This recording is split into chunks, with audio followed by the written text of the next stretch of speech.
And all eyes on Vilnius in Lithuania for the crucial NATO summit. The question is, what can we expect? What we do know so far is that Ukraine will top the agenda. For more details on the same, let's just go across to Shivan.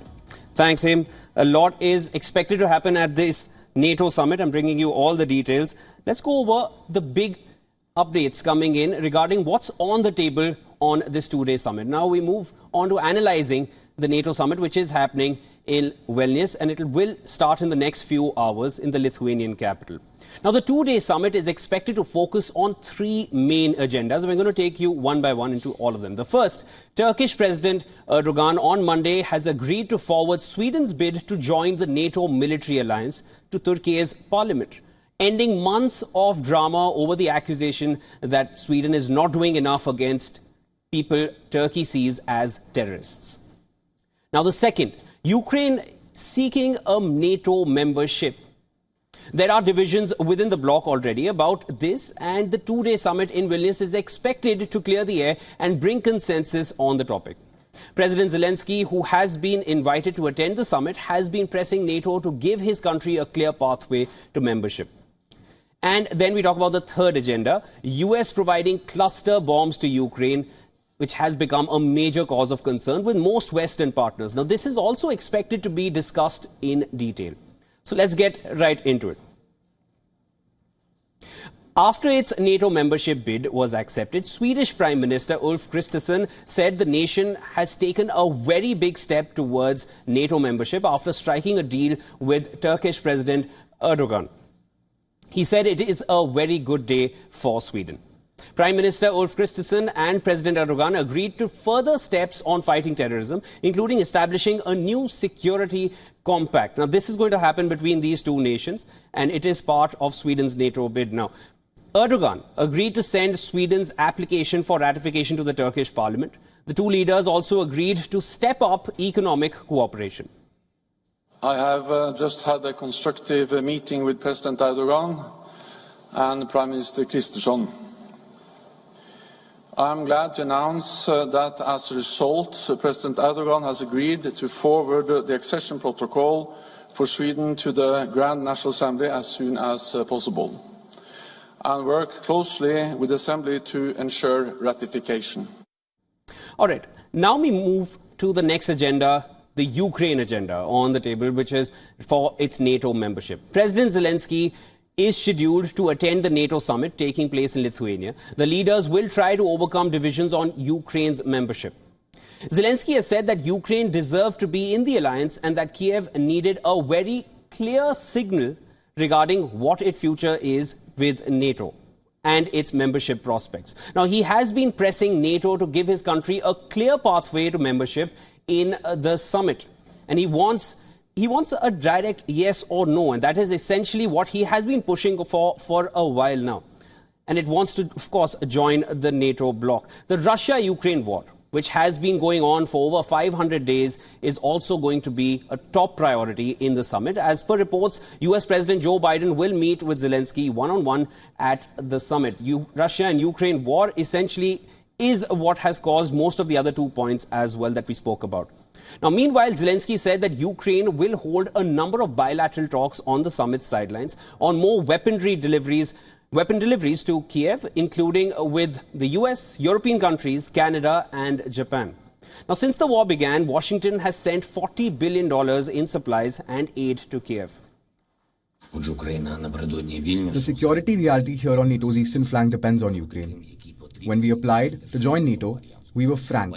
Ukraine is de facto already in the alliance. Our weapons are the weapons of the alliance. Our values are what the alliance believes in. Our defense is the very element of the formula of Europe that makes it united, free and peaceful.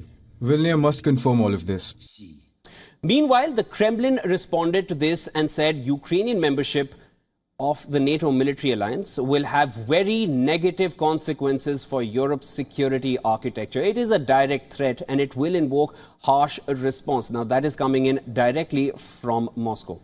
Now, the final yet equally crucial agenda, which is expected to be discussed, the US move to provide cluster bombs to Ukraine, cluster munitions, cluster weaponry. Now, it has caused a lot of concern. Many congressional Democrats voiced their opinion against President Biden's move, claiming that it will cost the US its moral leadership in world affairs.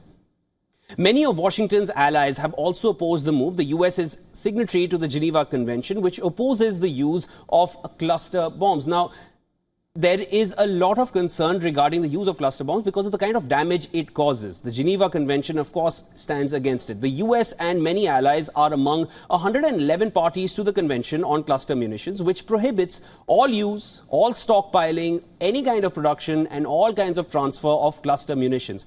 And it came into force in 2010. It's banned by over 100 states.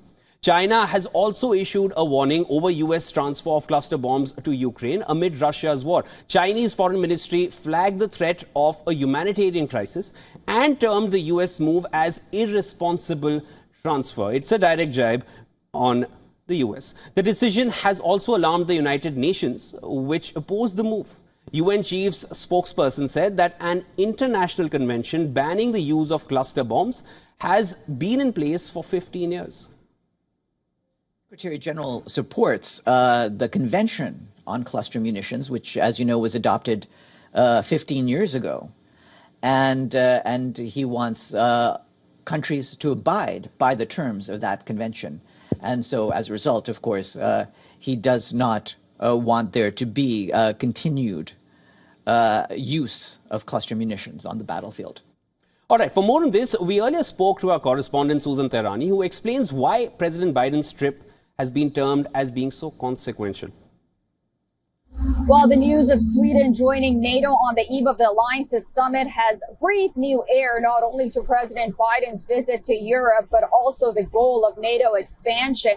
President Biden still needs to convince skeptical allies of Washington's decision to send cluster munitions to Ukraine. Also, it's important to note that only 11 of the 30 members of NATO are expected to meet the target 2% of GDP spending on defense by next year, with the United States continuing to foot the majority of the bill. Also, NATO member states have to come up with some sort of understanding on how they want to respond to Ukraine's request to join NATO, even as the war drags on. A good indication of where the alliance stands and how unified they are will be to watch out for some kind of communique coming out of the summit at the end. And ultimately, equally important, what does this communique say, if there is one? And Susan also explains how Americans back home view the White House's foreign policies. Listen in. A recent poll conducted in late June found that 40% of Americans approve of President Biden's foreign policy, with only 14% of Republicans and 68% of Democrats. And while foreign policy issues don't make or break an administration, even an election, these numbers are significant as we enter an election cycle and as President Biden travels overseas. Notably, the last leg of his trip, which is Helsinki, where he will take some sort of victory lap on the expansion of the NATO alliance. All right, for more on this, we have with us Mark Merovitz, who is a political commentator, Turkey expert, and also a professor at State University of New York Maritime College. Welcome to the broadcast, Mark. Pleasure.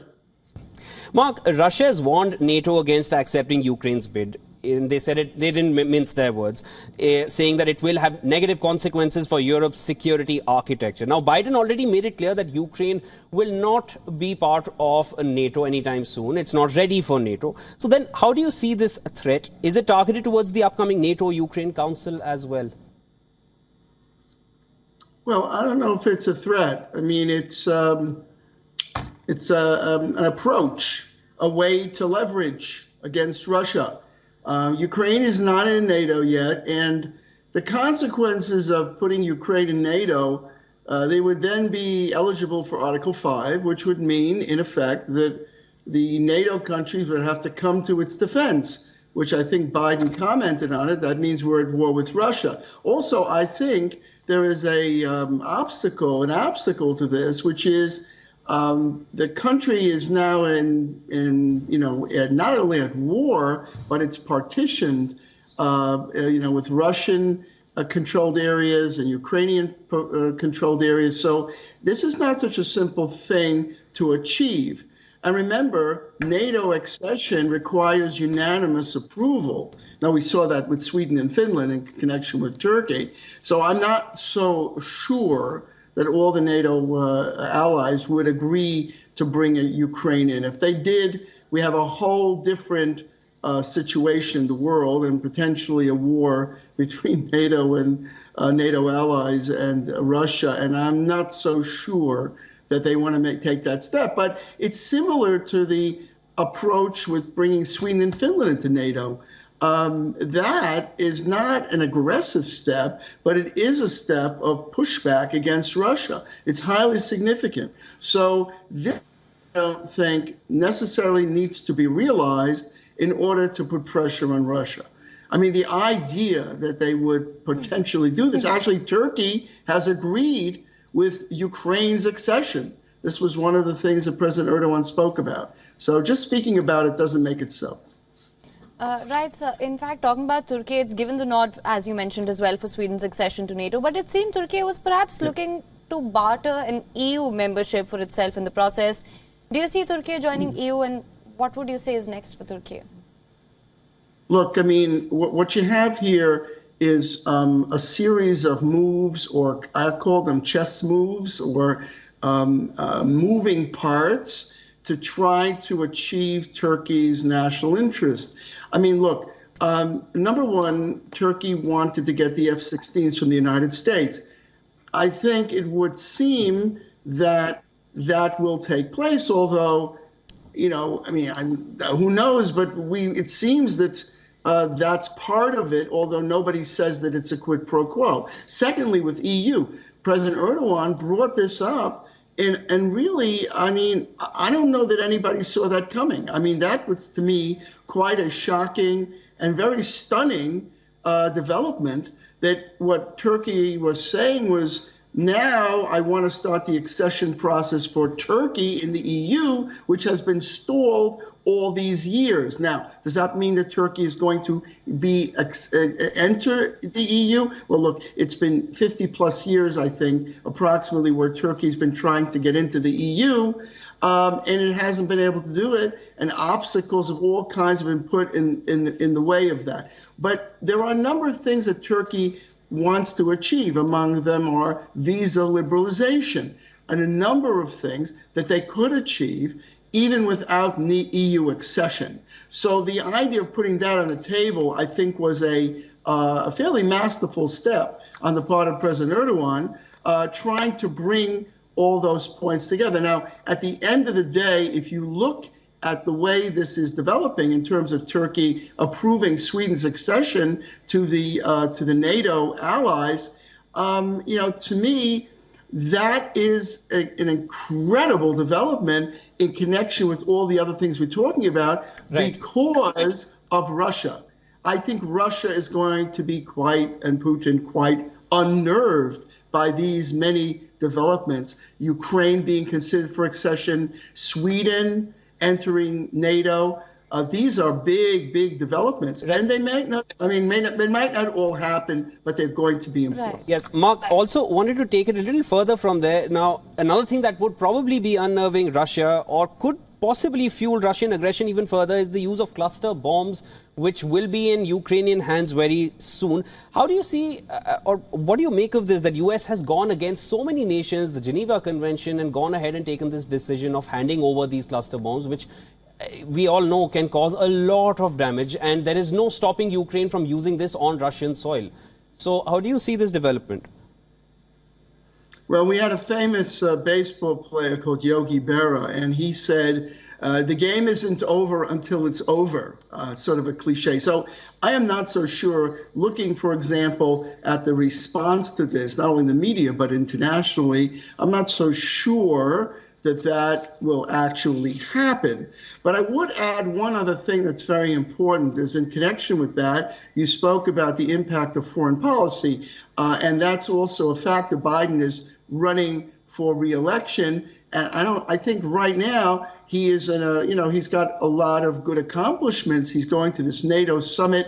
He's coming home, hopefully, with some really big achievements. So, but on the other hand, you wouldn't want a negative like the cluster bomb thing. That thing is going to is already all over the media in terms of negative public relations. Now, overall, I would say emphatically foreign policy is not important to the American people. It never has been.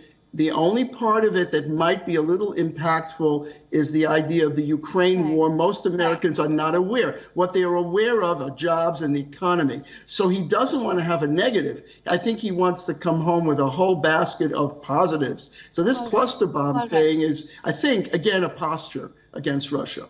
All right. Well, Mr. Mark Marowitz, thank you so much for joining us on this broadcast with your insights and inputs on this. Thank you very much. My pleasure.